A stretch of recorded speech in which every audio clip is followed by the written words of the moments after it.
When you ask people what they think is the best 1/12 Spider-Man figure, you get a few different answers. Some say Sentinel, Marvel Legends Amazing Fantasy, I personally would say Revoltech, but above all of those, the most common answer I hear consistently is the Mafex Spider-Man.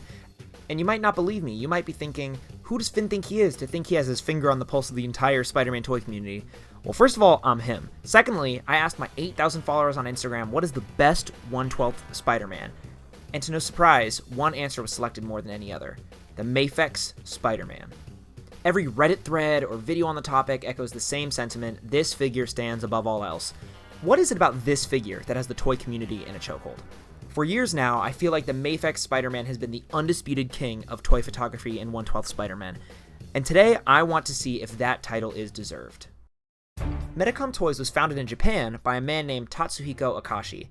The legend says that Akashi was a normal guy who stumbled upon a toy store in Japan that sold action figures with toys from the US, and he got really inspired. He started Medicom in 1996 and came out with their first models named Kubricks, and eventually a collectible line of figures called Bear Bricks, as well as some 1/6 scale figures.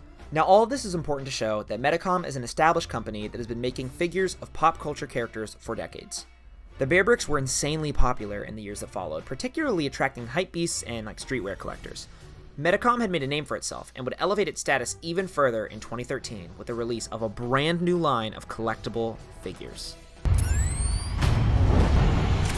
The Mafex line of figures started in 2013 as a subline of Medicom, and their first release was worth a video in itself. The 001 Mafex Amazing Spider-Man figure is easily one of the most sought-after 1/12 scale figures of all time. It has reached an unholy price on the aftermarket. In the last decade, Mafex has released incredibly popular toys from properties like Amazing Spider-Man, the MCU films, their Hush Batman line, figures from movies like Terminator and Star Wars, and pretty much any major fandom you can think of from the past decade. For a long time, they mainly stuck to making figures based on live-action films, but in 2019, the toy collecting meta was about to change. Now, if you've been following me for any bit of time, you'll know just how much I love the Revoltech 1.0 Spider-Man figure, as it's probably my favorite figure of all time. Just for some context, this figure is controversial in the toy community, and this video isn't about Revoltech Spidey, but I think it's necessary to understand what our options were like back then. In 2019, the best Spider-Man figures on the market that were easily accessible were the Legends Pizza Spidey, Revoltech 1.0, and the SH Figuarts Homecoming Spider-Man, and if you've been around for a while, the older Toy Biz Spideys. If you weren't really into the domestic Spider-Man offerings or the hyper-stylized Revoltech, there wasn't really a truly perfect, superposable comic book import Spidey, and when the 075 Spidey hit the scene, it was unlike anything I had ever seen. This is the best 6-inch Spider-Man out there. It is the center action piece of my 6-inch Spidey display. The more I mess with it, the more definitive it becomes. This will probably be my comic book Spider-Man on the shelf. When Mafex announced this figure and the first images were released, people could already tell this was going to be a very special figure. Some were hesitant that the colors were going to be too muted in hand, but most people, including myself, were really excited that it seemed we were going to be getting an import Spider-Man that looked like a Toy Biz or Spider-Man Classics figure, because up until this point, it was very rare that a Spider-Man figure would tick all of the boxes for collectors. Here's the thing. I never actually picked up this figure until I got a different version later. Don't worry, I have the original release now, and that's what we're going to be talking about today. But this wasn't a figure that I originally pre-ordered. At the time, I was really early into college and already had, in my mind, the ideal 6-inch Spider-Man, and didn't really feel the need to get another import Spidey. Most of my friends did though, and they and the rest of the world were absolutely amazed. This figure exploded in popularity almost immediately, basically selling out everywhere and becoming pretty pricey very quickly. People loved the articulation, the paint, the multiple head sculpts, but does it hold up 5 years later today? Let's find out.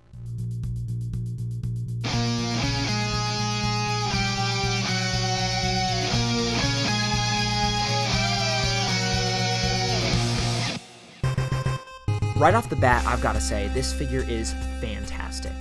I really don't think the photos do it justice for just how nice it is to look at. The shading adds some really nice value to the look. With a lot of domestic figures, they can feel too plasticky, which makes them feel really cheap, but nothing about this figure feels cheap in the slightest. Every sculpted muscle is shaded, every sculpted line is detailed, well, mostly.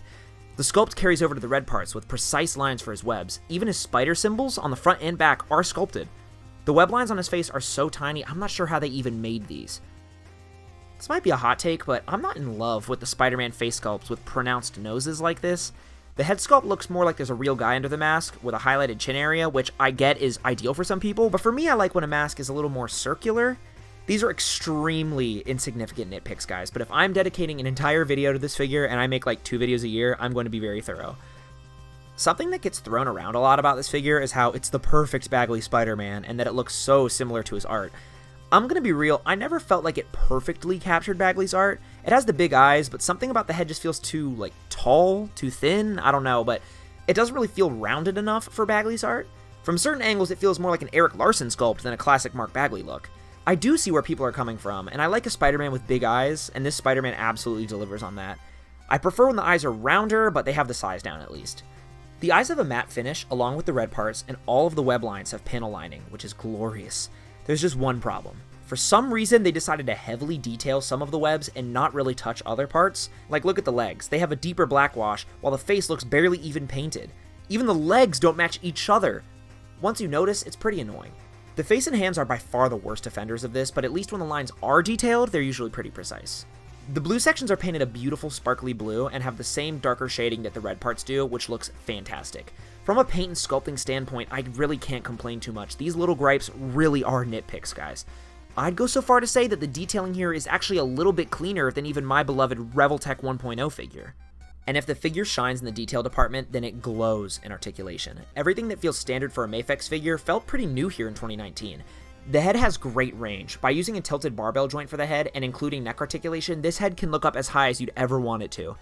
It tilts side to side pretty far and is pretty much perfect above the shoulders. The shoulder joints work really well, his arms can swing out so wide that they're almost inverted, and without the joints looking ugly and exposed. The arms can come forward and cross over each other pretty well too, and the armpit joints move really smoothly. Great bicep and elbow articulation, plus a smooth wrist joint work really nicely. These wrists, though, they have a separate issue. See, there was a detail I left out earlier in the video when I spoke about why I waited on getting this figure. The wrists break.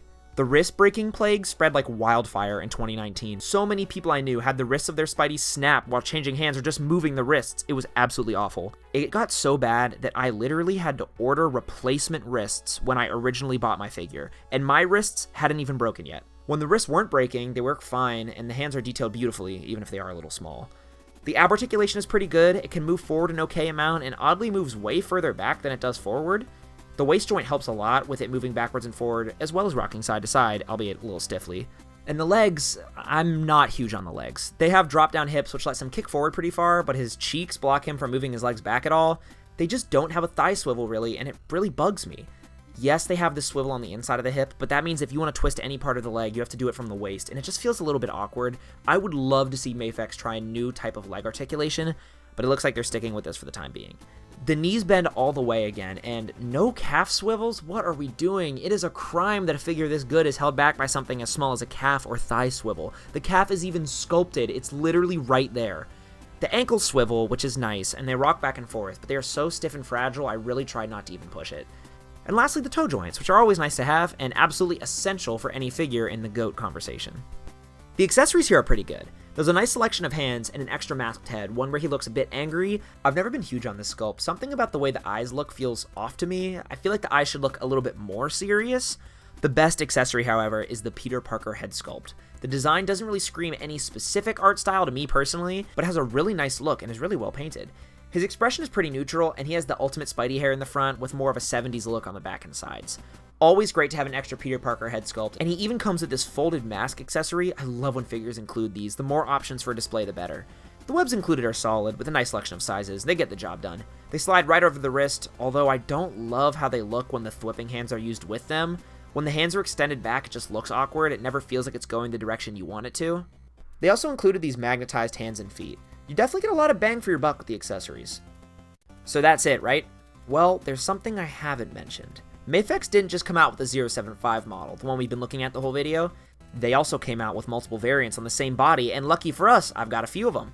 I don't have either of the Scarlet Spider figures they released, but according to my friends who do own them, they are just as good as the 075 and are fantastic for an import Ben Reilly.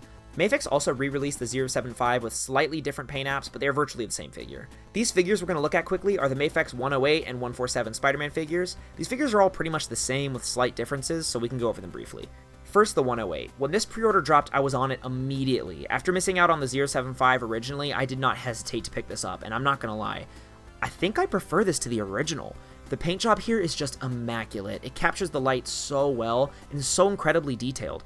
I love that the red here takes on like a slightly pinkish hue. I normally prefer a vibrant, deeper red for my Spidey, but for this look, it works so well. I also vastly prefer the blue they used here. There's so much layered color, and that, matched with the black parts, gives it so much depth and texture.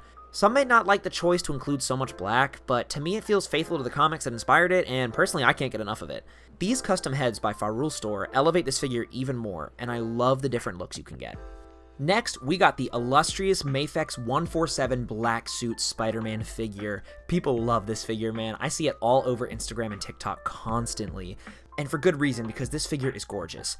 This definitely screams McFarlane art to me the most out of all of these figures, and I think it's the fact that the eyes don't have the lenses, and the raw shape just feels a little bit larger as a result. The sculpted wrinkles give the heads a menacing look that I really like, especially for a symbiote suit. It's really expressive. There are no web lines here. Outside of the head, the most detailed sculpted area is the chest symbol, which looks pretty good. Mafex made sure to add shading all over the figure. They could have just left it as black plastic, but they really went the extra mile, and I appreciate that. The Peter head here is different, and I love that we have a unique look for this different era of Spidey. He looks a lot more disheveled here. Also, I've got to say, this figure photographs so nicely. Light hits it in just the right ways and reflects off of it beautifully. Also, I love that they painted the bottom of the feet bright blue. The Mafex scales nicely with other figure lines as well.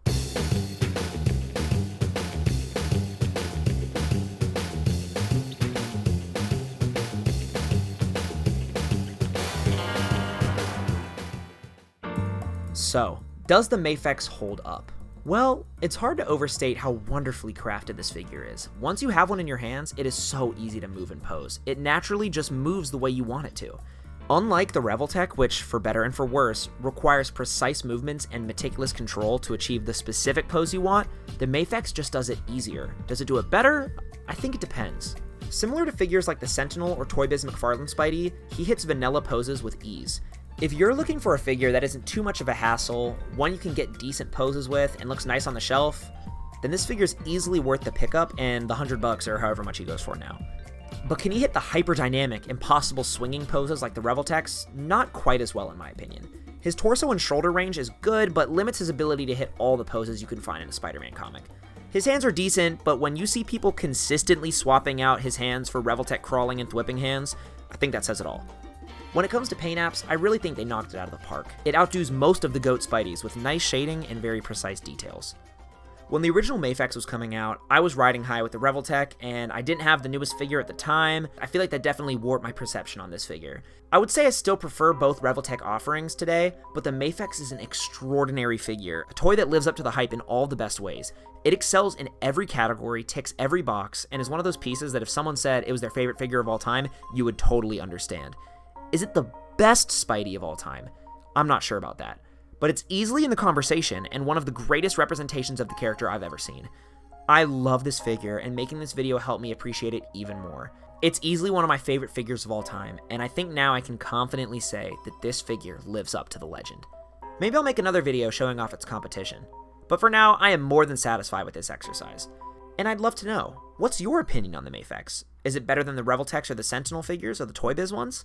If you pick one up after this video, I would love to hear your thoughts. Thank you all for watching, and I'll see you next time. Peace.